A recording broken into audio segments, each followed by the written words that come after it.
Hi there, my name is Meredith Seeley, and I'm a PhD candidate and Freeman Family Fellow at the Virginia Institute of Marine Science.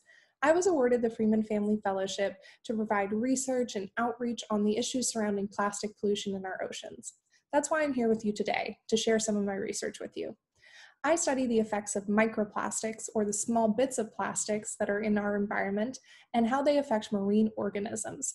Today, I'd like to give you some background on how microplastics can and might be affecting different organisms that we care about in the oceans.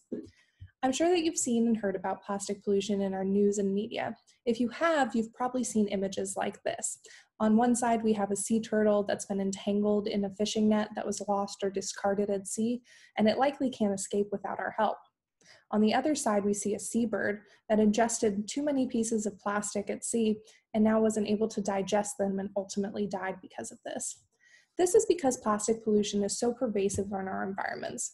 For example, this is a beach that I visited in Alaska with Chris Pallister here, who's the president of the Gulf of Alaska Keepers Association. They go to remote beaches in Alaska where debris washes up throughout the entire Pacific Ocean. For example, on this beach, no one lives within miles of here, but there's a lot of debris that we can even recognize what some of it is. I see a heap of water bottles that we've sorted through.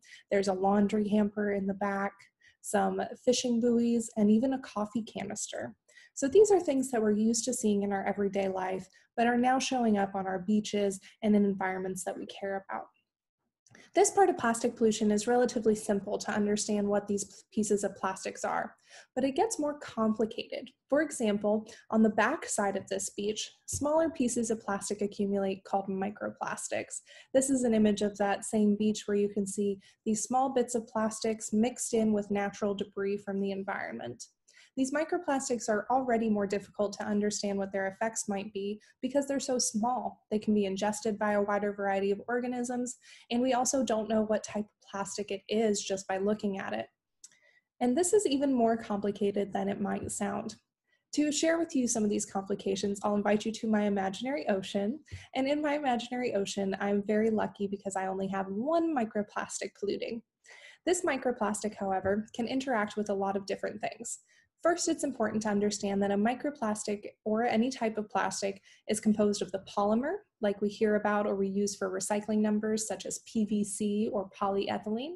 But there are also these chemicals inside called plastic additives. Many times these additives are toxic, such as flame retardants, but they're thought to stay within the plastic and not be toxic until they start to break down. Of course, microplastics have broken down from bigger bits of plastic, so we wonder about what's happening with these additives. In addition, there are a lot of pollutants that are already in the water from a variety of other human activities. Because those pollutants are usually so hydrophobic, or they don't like to be dissolved in water, when plastic is introduced, they will stick to the surface of the plastic. So now I have a microplastic that's not just this plastic polymer, but you can see that it's composed of these chemical additives, as well as pollutants that it might be stuck to the surface from the surrounding water. The effects to organisms such as these fish can be varied. One thing we're curious about is if they ingest plastic, do they hold on to any of these pollutants from the water or any of the additives during the digestion process? And do those wind up in their tissues and cause toxicity issues? Or do additives leak into the water during degradation of plastics, ultimately making their way into the tissues of the organisms we care about? Some of the organisms that I care about are the smallest organisms in our systems, bacteria. Bacteria are really important, and I'll remind you of the food you eat to explain why.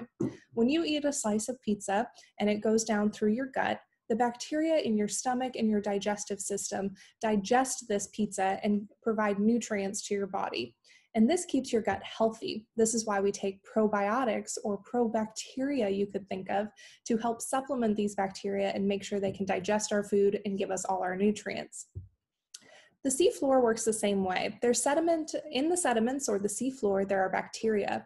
And when organic matters such as dead plankton, feces, or even now plastic rains down from the surface waters to that seafloor, it's processed by those bacteria, which provides nutrients to the entire water. And this keeps our waterways really healthy.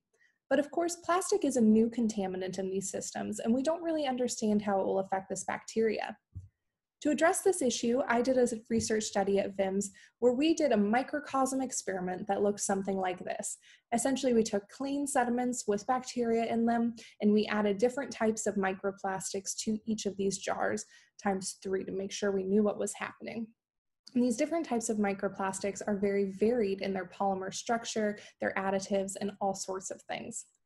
We then analyzed and wanted to understand if there's bacteria in the sediment normally, like we see here, and we add plastics, will those bacteria change the types of bacteria that are there and hence the type of nutrient processing that's going on?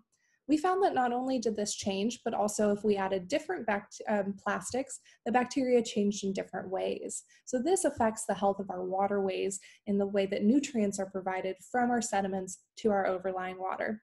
And we're finishing up this research now to really understand what this means for our area, the Chesapeake Bay, and the world.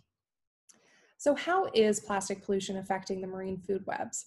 Of course, I just told you that it might be affecting bacteria that process nutrients in our sediments.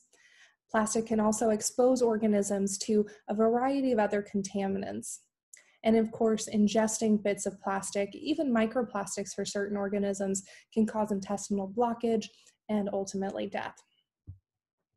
Thank you so much for tuning in with me today.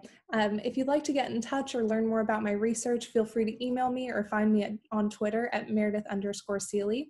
And of course, the best way to stay in touch with VIMS is to sign up for the eTidings monthly newsletter. This newsletter shares with you all sorts of events that are happening at VIMS, both virtually and in person. For example, if you're interested in more topics on plastic pollution or to learn more, check out our After Hours lecture site where you can find recordings of a lecture on this and many other topics. I hope to see you again soon.